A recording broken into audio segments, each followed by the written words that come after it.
I sure do appreciate that ride. I don't normally stop, but it's quite a hike to Midland, and you looked relatively harmless. Yeah, well, I thought I could wait to get gas, but I guess I misjudged my distance. That's easy to do out here. Sometimes it's 70 to 80 miles between gas stations. So where are you headed? I'm headed to Lubbock. I guess you're at the university then? Nah, I'm in the rodeo circuit. Our next stop just happens to be Lubbock. Huh. I would have never guessed you were a cowboy. Where's your horse? I ain't no cowboy, I'm a clown. Oh, you mean like baggy pants and big nose? That's the general idea. Well, I've seen clowns at the circus, but why on earth would somebody want a clown at a rodeo? I mean, I guess to entertain the kids, huh? Well, we do that, but our main purpose is to keep the bull riders from being killed. Just the bull riders? Yeah, when a horse throws a rider, the show's over, that's about it.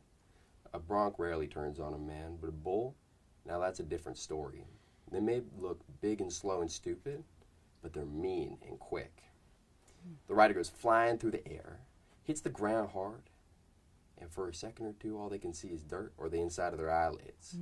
The clown's job is to keep the bull riders from being killed by, first, we get that bull's attention real quick, draw them away from the rider on the ground, and make a dive for a barrel, padded with tires.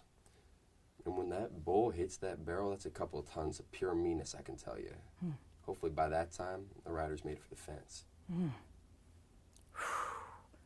I had no idea it was so dangerous. But you're so young. Why would you want to do something like that? I mean, it seems really risky. I mean, it's not like a job every little boy dreams about. I did. Huh. That's all I figured I'd ever do. It's sort of a family tradition. My father and my grandfather were both rodeo clowns, and I'd grow up and listen to them tell stories over and over and over. That's all I ever wanted to do. Didn't anyone ever tell you that you could get seriously hurt or even killed? No one had to tell me. I lived every day of my life knowing that. And if I forgot, I could just take a look at my father. Oh. Yeah, he was the best.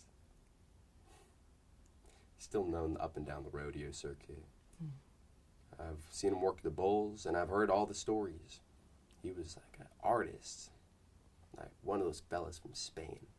Oh, a matador? Yeah, that's the one. He'd have the crowd on their feet. He said scare the devil out of them, and you'll have the crowd laughing twice as hard a second later. He liked the bad bulls. He figured they were almost as smart as he was. And when he got one, now that was a show. I remember I'd just sit on that fence, and I'd watch him work. I never knew from one minute to the next whether to keep my eyes shut, or to laugh, or to cry. So I would just always keep my eyes shut and listen to the crowd.